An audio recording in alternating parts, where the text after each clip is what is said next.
Hello everyone, I hope you're doing absolutely well. This is your economics educator रूहानी और आज हम पढ़ने वाले हैं aggregate demand, supply and related concepts. So without any further ado, let's begin. सबसे पहले हम समझेंगे कि what is aggregate demand. Aggregate demand का मतलब क्या है? तो इसकी एक टेक्निकल डेफिनेशन पहले देखते हैं, उसके बाद उसको ब्रेक डाउन करेंगे. It is the sum total of expenditure that people plan to incur on purchase of goods and services produced in an economy during period of accounting year corresponding to different levels of income. मतलब कि क्या, पहली बात तो मैं इसको highlight करूं, later I explain you why. So aggregate demand, demand यानी कि मांग, मतलब आप किसी चीज की मांग कर रहे हो. सो यहाँ पे एग्रीगेट डिमांड का मतलब क्या है कि जब हम एक सम टोटल में डिमांड कर रहे हैं, मतलब हम किसी पर्टिकुलर चीज की डिमांड नहीं कर रहे. सपोज मैं परफ्यूम्स की सिर्फ डिमांड नहीं कर रही हूँ, मैं पूरी इकोनॉमी में सब कमोडिटीज को सम टोटल करके डिमांड कर रही हूँ. तो दैट इज वन. सेकंड चीज है कि हम उस पे जो डिमांड हो रही है उसको हम फिजिकल गुड्स में एग्जामिन नहीं कर रहे कि अच्छा 1000 बॉटल्स ऑफ परफ्यूम्स, ठीक है, उसके बाद 100 kgs ऑफ आटा, ऐसे ऐसे फिजिकल गुड्स में एग्जामिन नहीं कर रहे. उस पर हुआ खर्चा उसको हम अकाउंट में ले रहे हैं, हम फिजिकल गुड्स में नहीं डील कर रहे हैं. एंड ये minded that it is plan and not actual.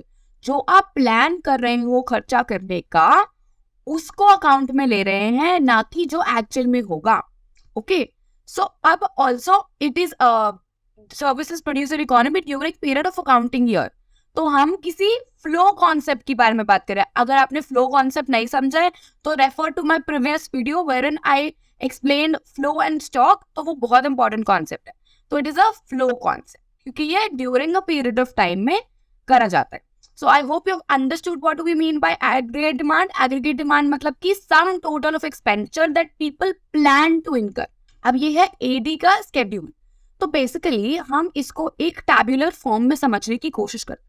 हमने पीछे बात करी कि हम डिफरेंट लेवल्स ऑफ इनकम पे बात करें कि किसी की क्या क्या इनकम पे वो कैसे कैसे एक्सपेंडिचर करने की सोच रहा है या सोच रहा है. ओके, तो सबसे पहले हम 0 लेवल ऑफ इनकम, उसके बाद हम 10, 20, 30 हम ऐसे बढ़ा रहे. सो आपको देखना है क्या, interpret the graphs. Okay, interpret the schedules. Because जैसे जैसे आप वो करोगे ना, आपको एनालिटिकली समझ आने लग जाएगा कि ओके क्या चल रहा है और अपने आप आंसर तक आप पहुंच जाओ. ओके, सो बेसिकली 10, 0, 10 ये कांस्टेंट बढ़ रहा है 10-10 के गैप के साथ. उसके बाद कंजम्पशन भी हम उसको एनालिटिकली एनालाइज करेंगे. सो बेसिकली अगर 0 लेवल ऑफ इनकम है, उस पर 20 की कंजम्पशन है. अब यू विल बी लाइक कि अगर 0 लेवल ऑफ इनकम है उस पर कैसे कंजम्पशन करें. तो this is something you need to keep in mind. जब भी हमारी इनकम 0 होती है तो ऐसा तो है नहीं कि हम कुछ खर्चा नहीं करेंगे. आपने देखा होगा इवन ड्यूरिंग कोविड टाइम जब हमारे पास बिल्कुल इनकम नहीं थी, फिर भी हम खर्चा कर रहे थे, राइट. तो ऐसा तो हो नहीं सकता कि कभी हम कुछ डिमांड ही ना करें, क्योंकि बेसिक सर्वाइवल के लिए यू नीड थिंग्स. तो ये वाला बेसिकली जो 0 लेवल पे आपका कंजम्पशन होता है उसे हम क्या बोलते हैं, ऑटोनॉमस कंजम्पशन. क्योंकि वो इट इज वेरी इसेंशियल और वो आप कैसे फंड कर रहे हो, अपनी पुरानी सेविंग से, डिस सेविंग्स कहते हैं उसको, तो उससे आप या फिर बोरोइंग लेके, ठीक है, तो वैसे आप इसको फंड कर.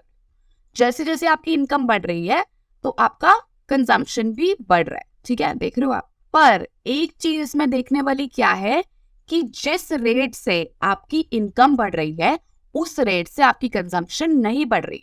सपोज हम लेमैन के टर्म्स में बात करते हैं, मेरी 0 लेवल ऑफ इनकम पे मेरा मान लो 20 रुपए है खर्चा, ठीक है. उसके बाद जैसे जैसे मेरी इनकम बढ़ी हो गई, सपोज मेरी इनकम हो गई 10 रुपए, तो मैंने 25 की कंजम्पशन कर ली.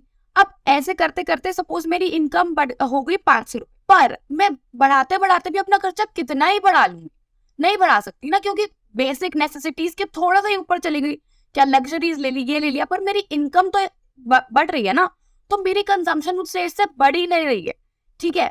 तो ये चीज मेरे को आपको बतानी थी, क्योंकि at higher levels of income you also start saving. तो ये था आपका एडी स्केड्यूल. ये आप देख सकते हो कि ये एडी स्केड्यूल है. One thing to keep in mind is that ये कभी भी ऐसे ओरिजिन से स्टार्ट नहीं होगा. ये हमेशा कहाँ से स्टार्ट होगा, यहाँ से. क्यों? Because of autonomous consumption. क्योंकि at 0 level of income you are spending something, right? Okay, तो इसे हम क्या समझ सकते हैं कि नंबर 1, जो आपकी even at 0 level of income we are spending something, so हमारी ऑटोनॉमस कंजप्शन हुई। नंबर 2 क्या हुआ, जैसे जैसे इनकम बढ़ रही है आपका कंजम्पशन भी बढ़ रहा है, तो यानी कि your AD is directly related to income. At higher levels of income आपकी जो इनकम बढ़ती है उस रेट से आपकी कंजम्पशन नहीं बढ़ती। क्यों नहीं बढ़ती? क्योंकि because at higher levels of income people start saving also. ठीक है, I hope you have understood this. So अब हम बात करने वाले हैं कॉम्पोनेंट्स ऑफ एडी, मतलब एडी किन किन चीजों से बना है। तो सबसे पहले हम बात करेंगे क्लोज इकोनॉमी। क्लोज इकोनॉमी हमने पढ़ा है नेशनल इनकम में। इसका मतलब क्या होता है कि 2 सेक्टर मॉडल। 2 सेक्टर मॉडल में हम बात कर रहे हैं AD is equal। ओके, सो अब हम बात करने वाले हैं components of AD। Aggregate demand के क्या कंपोनेंट्स है, मतलब ये किन किन चीजों से बना है। तो सबसे पहले हम क्लोज इकोनॉमी में बात करते हैं। क्लोज इकोनॉमी के 2 टाइप्स, 2 सेक्टर मॉडल और 3 सेक्टर मॉडल। 2 सेक्टर मॉडल में आपके पास सिर्फ प्रोड्यूसर्स और कंज्यूमर्स होंगे। तो जब प्रोड्यूसर और कंज्यूमर होंगे तो जो कंज्यूमर है, ठीक है, हाउस होल्ड है बेसिकली, तो वो किस पे स्पेंड करेंगे? अपने कंजम्पशन एक्सपेंडिचर, जिसको हम बोलेंगे C से डिनोट करेंगे। ओके, और जो प्रोड्यूसर्स हैं वो क्या करेंगे? इन्वेस्टमेंट करेंगे, तो उसको हम बोलेंगे इन्वेस्टमेंट एक्सपेंडिचर। तो ये हो गया 2 सेक्टर मॉडल की बात। जो 3 सेक्टर मॉडल होता है उसके अंदर कौन आ जाता है? गवर्नमेंट भी आ जाती। तो गवर्नमेंट तो 2 टाइप के खर्चे करती है, गवर्नमेंट कंजम्पशन एक्सपेंडिचर भी करती है और इन्वेस्टमेंट एक्सपेंडिचर भी करती है। ठीक है, तो जब गवर्नमेंट एक्सपेंडिचर करेगी तो उसमें क्या होगा? वो इंक्लूडिंग होगा, इंक्लूसिव ऑफ बोथ होगा। तो हम उसमें बात करेंगे C + I + G, क्योंकि जैसे गवर्नमेंट सपोज करो जो आर्म फोर्सेस के लिए खाना कपड़े वगैरह, डिफेंस फोर्सेस के लिए, तो वो उसका कंजम्पशन एक्सपेंडिचर में आ गया। जो इन्वेस्टमेंट करी इन टर्म्स ऑफ रोड्स बनाना, इंफ्रा पे खर्च करना, that is the investment expend. तो ये हो गया आपकी क्लोज इकोनॉमी की बात। ठीक है, दोनों ये first condition, this is the second condition. अब है आपकी ओपन इकोनॉमी। ओपन इकोनॉमी में क्या आ गया? आपका फॉरेन सेक्टर भी इंक्लूड हो गया। तो उसमें कुछ नहीं करना, you are also including X - M। X - M का मतलब क्या हुआ? Exports minus import. जो एक्सपोर्ट्स है हमारी डोमेस्टिक डिमांड का पार्ट हो जाते हैं, और उसमें से हम इम्पोर्ट्स माइनस कर देंगे, तो हमारा क्या निकल आएगा? नेट निकल आएगा, जिसकी वजह से ये ओपन इकोनॉमी का पार्ट हो जाएगा। That is it. Okay, so now let us study what is aggregate supply. फिर इसकी डेफिनेशन देखते हैं। It refers to the flow of goods and services as planned by producers during an accounting year. Again this is planned की बात कर रहे हैं। Okay, तो मतलब क्या है कि जो भी गुड्स और सर्विसेज प्रोड्यूसर सप्लाई करना चाहते हैं इन द अकाउंटिंग ईयर, उसे हम बोलेंगे एग्रीगेट सप्लाई। अब हमने, आपको याद होगा सर्कुलर फ्लो ऑफ इनकम, हमने कॉन्सेप्ट पढ़ा था कि अब आप देखो, जब कुछ चीजों का प्रोडक्शन होता है तो मतलब इकोनॉमी में वैल्यू एडिशन होता है, और जब वैल्यू एडिशन होता है दैट इज इक्वल टू कितनी इनकम जनरेट हुई है, राइट? सो AS यानी कि जितना भी प्रोड्यूस करने का सोचा है that would be equal to the income generated. क्यों? क्योंकि जितना प्रोडक्शन होगा वो ऐसे चक्कर घूम के आएगा, then you will have that income circulated in the hands of the people, because of which aggregate supply is equal to what? Income during an accounting year। ये है AS का schedule। तो obviously जब हमने बात करी कि Y यानी कि income is equal to aggregate supply, तो आप इस टेबल से भी देख सकते हो कि दोनों चीजें। Okay, now let us start what is consumption function. Consumption function का मतलब क्या है? सो फर्स्ट ऑफ ऑल, एक लाइन में अगर हम इसको समेटने की कोशिश करें तो it means the functional relationship between income and the consumption. सबसे पहले हम इसमें बात करेंगे ऑटोनॉमस कंजम्पशन। ऑटोनॉमस कंजम्पशन मतलब क्या हुई? जो 0 लेवल पे आप कंजम्पशन करते हो that is called as autonomous consumption. ठीक है, इसका जो हमारा टेबल है वो ऐसा है कि 0 लेवल ऑफ इनकम पे भी आप 20 रुपए खर्च कर रहे हो, जैसे मैंने बताया कि हमने कोविड के टाइम पे किया था। और उससे भी ज्यादा हम देखें तो अगर हमारे पास कुछ इनकम नहीं है फिर भी हम कुछ ना कुछ खर्चा करेंगे फॉर बेसिक सर्वाइवल, तो वो हो गई आपकी ऑटोनॉमस। और यही रीजन है क्या कि आपका जो ये कंजम्पशन है ये ऊपर से उसके बाद 50 रुपीज पे आप 60 ये स्पेंड कर रहे हो, फिर धीरे धीरे बढ़ता जा रहा है अभी हम आगे समझते हैं। जैसे जैसे y राइज करेगा वैसे वैसे c भी राइज करेगा, क्योंकि ऑब्वियसली बात है जैसे जैसे आपकी इनकम बढ़ेगी आपके एक्सपेंडिचर्स बढ़ते जाएंगे, है ना। The entire increase in y during a particular period is not converted into c. Part of it is saved, so the rate at which c increases often lags behind the rate at which y increases. ये हमने अभी समझा था कि अभी मान लो कि मेरी इनकम हुई, मेरे को बेसिक सर्वाइवल के लिए चाहिए 20, ठीक है। अब मेरी इनकम हुई 0 से सपोज करो 20, तो मैंने 20 रुपीज खर्च कर दिए। मेरी इनकम हुई 40, तो मैंने अब सपोज करो कितना कितना बढ़ा लिया, मैंने मान लो 30 रुपीज स्पेंड करे, मैंने और एक्स्ट्रा खर्चा कर लिया। जब मेरी इनकम हुई 60, तो मान लो मैंने तभी भी 50 रुपीज स्पेंड कर दिए, ठीक है। पर जिस रेट से आपकी इनकम बढ़ रही है उस रेट से आपका एक्सपेंडिचर नहीं बढ़ रहा है। क्यों? क्योंकि एक तो बेसिक सा लॉजिक है कि आप पूरे आपका कितना ही बढ़ सकता है ना एक्सपेंडिचर, मतलब आप कितना ज्यादा खर्च कर लोगे, आपकी जो बेसिक नेसेसिटीज है उसकी उस बबल के थोड़ा सा बारी कर लोगे, ये जितना करना है। और साथ साथ आप जैसे जैसे आपकी इनकम बढ़ती जाती है आप सेव भी करना शुरू कर देते हो, जिस वजह से the increase often lags behind the rate at which y increases. जो आपका AD, अब हमने समझ लिया कि AD के कंपोनेंट्स क्या होते हैं, तो हम अपने डायग्राम में C+I वाला मॉडल बनाएंगे, ठीक है। तो बेसिकली जो I है, I का मतलब है इन्वेस्टमेंट, वो रहती है कांस्टेंट, ऑटोनॉमस उसको हम बोलते हैं। दो टाइप की इन्वेस्टमेंट होती है, ऑटोनॉमस और इंड्यूस्ड। तो हम जो पढ़ रहे हैं वो आप ऑटोनॉमस पढ़ रहे हैं, मतलब जो इन्वेस्टमेंट कांस्टेंट रहेगी थ्रू आउट। और एक हो गया आपका क्या, आपकी C वाला कंपोनेंट जो ऊपर से शुरू होता है, आपका कंजम्पशन वाला कंपोनेंट, राइट। तो ये है आपका AD का बन गया, और इसके ऊपर जो ये प्लस करके बनेगा वो बनेगा आपका AD का प्लस I। नाम आई होप आपको समझ आ गया। उसके बाद हम कंजम्पशन फंक्शन की बात करें तो कंजम्पशन फंक्शन का शेड्यूल कुछ ऐसा बनेगा। सो बेसिकली अभी ये थोड़ी रीडिंग ड्राइंग बनी है, जस्ट बेयर विद दिस। तो बेसिकली हम y की बात कर रहे हैं, y आपको शुरू होता है ओरिजिन से, which is the 45 degree line, ठीक है। और उसके बाद है आपका c। तो अभी यहाँ पे c is greater then y, क्योंकि जब ऊपर होगा तो उससे ग्रेटर है। और यहाँ पे एक पॉइंट आता है जब ये एक दूसरे को कट करते हैं, this is called as break even point, which means y is equal to आपका हो गया c, और यहाँ पे y is greater than c, ठीक है। तो ये आपका बन जाएगा, आपकी जो जिस टेक्स्ट को आप रेफर करोगे उसमें भी आपका डायग्राम अच्छे से बनाया होगा, तो प्लीज उसको भी रेफर करना। अभी एक एक्स्ट्रा चीज मैं आपको बताना चाहती हूँ, जब हम आपकी सो अब हमारे पास ये अपनी AS इनकम वाली लाइन है, ठीक है। तो x एक्सिस पे मैंने इनकम प्लॉट करी और y एक्सिस पे हमने एग्रीगेट सप्लाई प्लॉट करा, ओके। तो अब बेसिकली बात ऐसी है कि ये एक 45 डिग्री लाइन है। आपको समझना होगा कि जो 45 डिग्री लाइन है हम उसे आइडेंटिटी लाइन भी कहते हैं, और कभी कभार 1:1 लाइन भी कहते हैं। क्यों? क्योंकि यहाँ पर आपका जो x एक्सिस है, आपकी y x coordinate is equal to y coordinate. तो हर पॉइंट पे अगर आप देखोगे जो आपका x एंड y इक्वल होता है, बिकॉज ऑफ विच आप ये कंक्लूड कर पाते हो कि जो आपकी इनकम है आपके एग्रीगेट सप्लाई के इक्वल है at all the points. That is why it is a 45 degree line. तो हमने यहाँ तक पढ़ लिया। अब हम पढ़ने वाले हैं APC, average propensity to consume, and MPC, which is the change in consumption over change in income.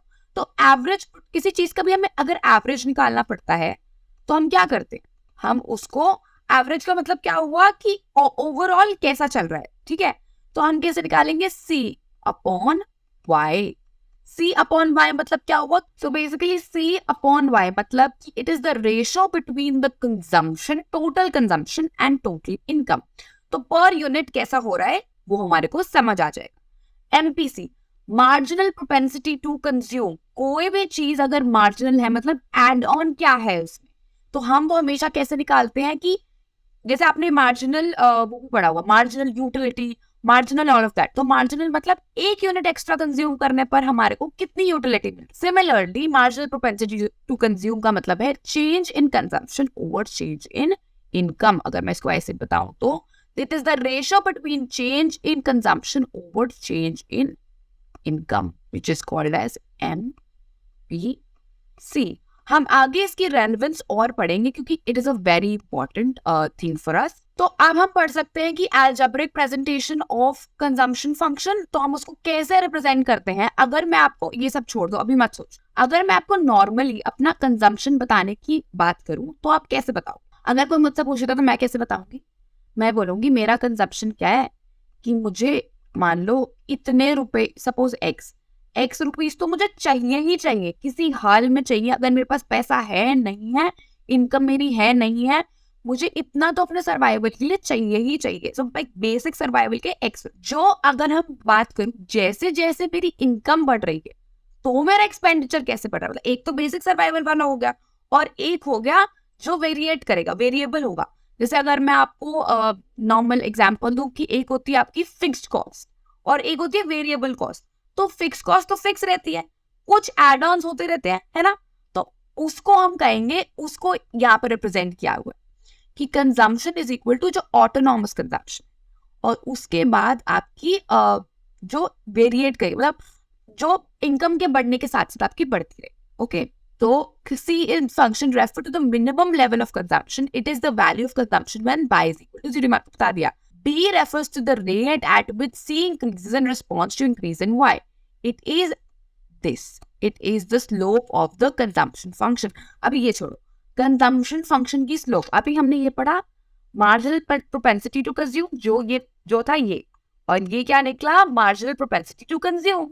तो मतलब कि हम क्या डिड्यूस कर सकते हैं कि मार्जिनल प्रोपेंसिटी टू कंज्यूम यानी कि change in consumption over change in income is what, it is the slope of the consumption function, और it is the slope. And so basically ये ऐसे calculate, E is equal to जितना आपको basic survival zero level of income पे भी चाहिए वो Y किए, उसके बाद ये हुआ आपकी स्लोप।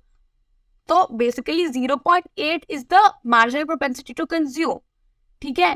तो अगर, और उसके बाद y क्या हुआ, जो आपकी इनकम के बढ़ने के साथ साथ वाला जो मैंने आपको बताया।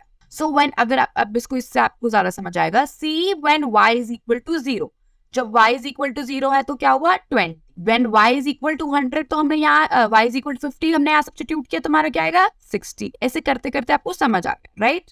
And hope you have understood this. So basically हम जब भी हम algebraically प्रेजेंट करते हैं अपना कंजम्पशन फंक्शन तो हम कैसे लिखते हैं, consumption is equal to C bar plus BY, where B represents the slope of the consumption function and Y represents the income level. So अब हम पढ़ते हैं सेविंग्स फंक्शन।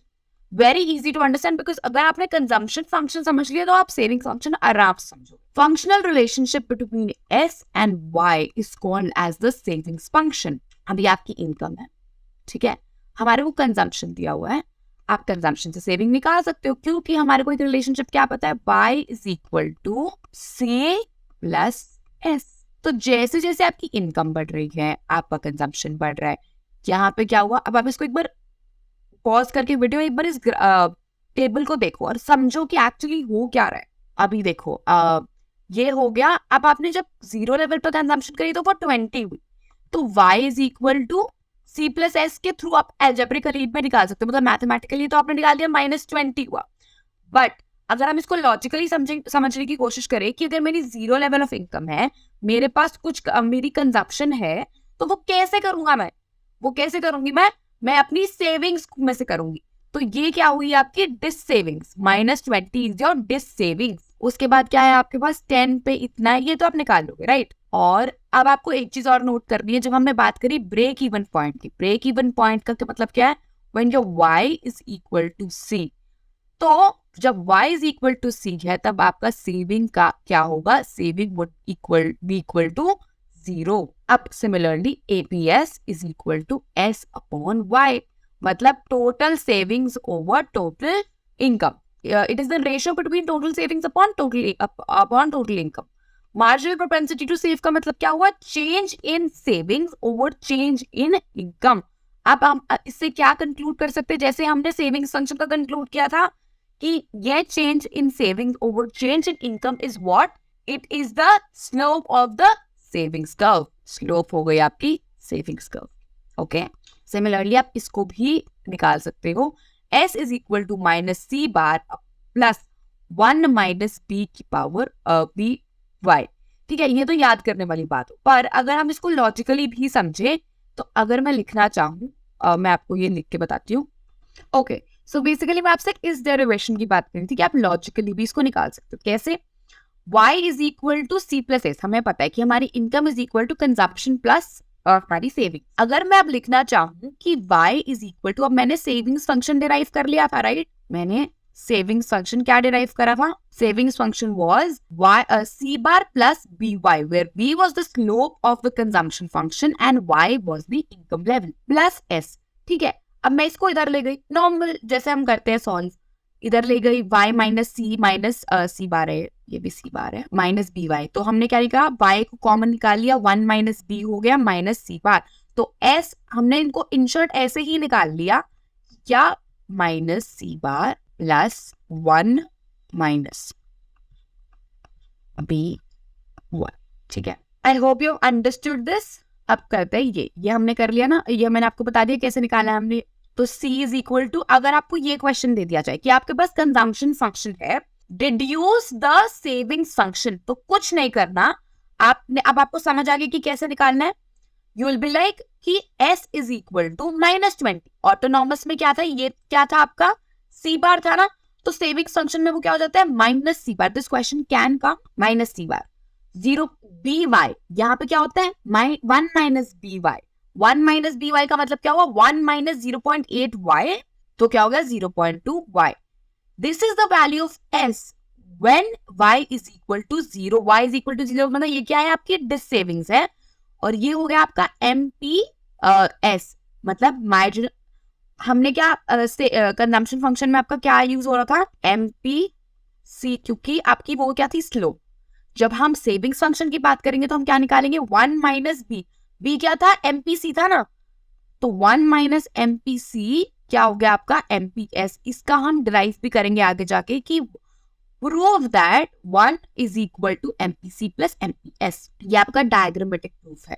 तो बेसिकली आपका कंजम्पशन फंक्शन है। आपने यहाँ से ना, this is a very important question. तो बेसिकली आपने क्या करना है? पहले कंजम्पशन फंक्शन को ड्रॉ कर। तो ये पहले आपने क्या किया? y is equal to C, y and c, क्योंकि हम कंजम्पशन फंक्शन को ड्रॉ करें, मैं आपको बताया था कैसे ड्रॉ करते हैं। c is equal to y is the break even point, या आपने नॉर्मली ड्रॉ करा। ठीक है, अब मैंने आपको क्या याद रखने को बोला था कि जब c is equal to y है तो टेक्निकली आपका s इज इक्वल टू 0 है। तो आपने यहां से क्या करा? एक ऐसे डॉटेड लाइन खींच दी और आप यहां तक पहुंच गए। ठीक है, तो ये हो गया y s is equal to 0, क्योंकि क्या है? ओरिजिन एक्स एक्सिस पे लाई कर। उसके बाद आपने देखना है कि ये ओरिजिन से कितना ऊपर है? 20 ऊपर है, तो सेविंग फंक्शन में वो 20 नीचे होगा, क्योंकि -20 होता है ना ऑटोनॉमस। ये हो गया -20। इन दोनों को आपने वो किया, यहां से ज्वाइन कर दो और इसको यहां से खींच दो। ठीक है, तो बस बन गया आपका। So 2 things to remember while you are drawing this. किसी में से भी किसी को डिराइव, यहाँ पे आपको दिया हुआ कंजम्पशन फंक्शन, आपको बोलेगा सेविंग फंक्शन डिराइव करो। सेविंग फंक्शन दिया होगा, बोलो कंजम्पशन फंक्शन। कुछ डिफिकल्ट नहीं है। क्या आपको सिर्फ याद रखना है कि आपकी जो ऑटोनॉमस कंजम्पशन क्या है, तो वो ही ऑटोनॉमस वो बन जाएगा आपका नीचे की तरफ। मतलब अगर 20 ऊपर है, 30 ऊपर है, तो उतना ही नीचे पहुंच जाएगा। और जहां पे आपका y is equal to c है, उधर आपका s is equal to 0। That's it, इतना सिंपल है। ठीक है, नाउ या आई वाज टॉकिंग अबाउट, आपको प्रूव करना है कि APS plus APC is equal to 1। APS का मतलब याद करो वापस से, APS is the ratio between total savings upon total consumption, total income. Similarly, APC is the ratio of total consumption over total income. हमें इसको 1 प्रूफ करना है। हम इसको कैसे प्रूफ करेंगे? Let us begin. This is the first one.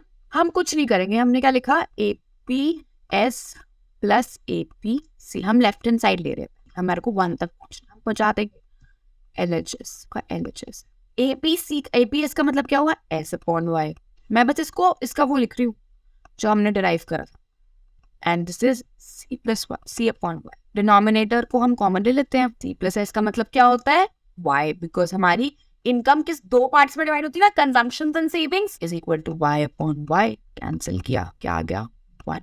Hence ठीक है, तो LHS से शुरू करना। अगर एक क्वेश्चन आता है तो LHS से शुरू करना, ये करना, एंड यू डन। ठीक है, अब हम करते हैं सेकंड वाला। Let me just erase this. अब हम कर रहे हैं second part. which says MPC and MPS को करो आप वन प्रूफ. कुछ नहीं करना, MPC प्लस MPS लिखना है. LHS ले रहे हैं हम फिर से. MPC का मतलब क्या हुआ? Change in consumption over change in income plus change in savings over change in income. Change in C plus change in S on change in Y. Change in C plus change in S कितना हुआ? Change in Y over change in Y. इसका answer क्या आ गया? 1. Sorted, हो गया. Hence proved. I hope you've understood this. This is it's a nice question. And then again, आपको ये चीज याद रखनी है क्योंकि आपको क्वेश्चन सॉल्व करने में बहुत हेल्प होगी when you are keeping this in mind कि APC plus APS कितना हुआ? 1. MPC plus MPS कितना हुआ? 1. This is like a nice something that you need to keep in mind. So अब हमारे पास है कुछ questions जो I would want you all to solve. First, read the question. I would obviously solve it for you all. If income is equal to 1,000, consumption expenditure is equal to 750, find APS. तो अभी ना एक चीज आपको याद रखनी कि presentation is the key. आपका पेपर जब भी किसी के पास चेक होने जा रहा है, the examiner has bundles of papers, ठीक है, and उनको फटाफट चेक करके देने हैं. तो अगर वो आप एकदम की पॉइंटर्स में सही सही लिख दोगे, ठीक है, तो your paper would have a leverage and edge over the other people. तो फटाफट एग्जामिनर खुश होकर चेक करेगा, आपको नंबर मिल जाएंगे. बस यही आप शाबी इधर उधर जाके लिखोगे, कोई सेंस नहीं बनेगी उस बात. तो आपको लिखना कैसे, मैं आपको ये भी बता. सबसे पहले we'll write to find हमें क्या निकालना है? APS. उसके बाद आप लिखोगे given लिख देना ये पूरा. उसके बाद आप सॉल्व करना, सोल्यूशन, SOL, सोल्यूशन से शुरू करोगे. सोल्यूशन में what will you write? We know that, मैं अभी शॉर्ट में लिख रही हूँ, but you just write it properly because we know that income is equal to इतना, consumption is equal to इतना, and APS is equal to what? What is it equal to? S upon Y. तो अब आपके पास अभी consumption है, आपके पास income है, तो आप क्या निकाल सकते हो? सेविंग्स. सेविंग कैसे निकलेगी? Y is equal to C plus S से आपकी सेविंग्स निकल जाएंगी. कितनी आ रही है आपकी savings? 250. 250 is the savings and Y is obviously how much? 1000. बस हो गया आपका APS सॉल्व. कट 1/4. ठीक है, तो बस इतना ही था. Your this thing is solved now. Can APS be ever negative? क्या APS कभी नेगेटिव हो सकता है? अभी टेक्निकली देखा जाए तो APS कभी नेगेटिव हो सकता है कि नहीं हो सकता? पहले लॉजिकली सोचो. APS का मतलब होता है क्या? S upon Y. तो अगर हम मैथमेटिकली सोचे, अगर इसको नेगेटिव होना है तो या तो आपकी ऊपर वाला पार्ट नेगेटिव हो या नीचे वाला पार्ट नेगेटिव. नीचे वाला पार्ट ऑब्वियसली नेगेटिव नहीं होगा क्योंकि इनकम तो कैसे ही नेगेटिव हो. आपका S नेगेटिव हो सकता है कभी? Yes. When your consumption is greater than your income, तब आपका S नेगेटिव हो सकता है. तो बस यही तो लिखना है कि when consumption is greater than your income, then S is negative. अब जो थर्ड क्वेश्चन हम बात करेंगे, क्या APS क्या MPS और MPC कभी भी नेगेटिव हो सकता है? तो अगर अब मैं आपको इसको सोचने के दो पर्सपेक्टिव देती हूँ. एक तो है कि it is the change in S over change in Y. It is the ratio between change in S over change in Y. और similarly for M. पहली बात तो ये कि ये स्लोप है. स्लोप, आपकी स्लोप क्या दिखा रहा है? आपका S और Y में और C और Y में एक पॉजिटिव रिलेशन दिखा रहा है. जैसे जैसे Y बढ़ रहा था वैसे वैसे C बढ़ रहा था, जैसे जैसे Y बढ़ रहा था वैसे वैसे S बढ़ रहा था. तो मतलब एक पॉजिटिव रिलेशन जब दिखा रहा है तो आपकी स्लोप नेगेटिव नहीं हो सकती. अगर स्लोप नेगेटिव नहीं हो सकती तो मतलब MPC और MPS नेगेटिव नहीं हो सकते. One is this. The second one is that अगर आप किसी भी चीज का चेंज देख रहे हो, एडिशन देख रहे हो, तो एडिशन कैसे नेगेटिव हो सकता है? मतलब the change in S over change in Y, right? तो अब आप किसी चीज को एडिशनली देख रहे हो, एडिशनली वो नेगेटिव नहीं हो सकता. ठीक है, but stick to the first one, the first explanation I gave you about the slope, that would be very relevant. So yeah, with this we come to an end of this chapter. I hope you had an amazing time learning it because I had an amazing time explaining it to you all. If you have any other doubt, please comment down below. I'll be very happy to answer all of that. And yeah, make sure to like, share, comment, subscribe and share it with your friends. Till then, keep studying, keep learning. And yes, if you have any doubts, please comment down below. Thank you so much. Meet you next time. Bye-bye.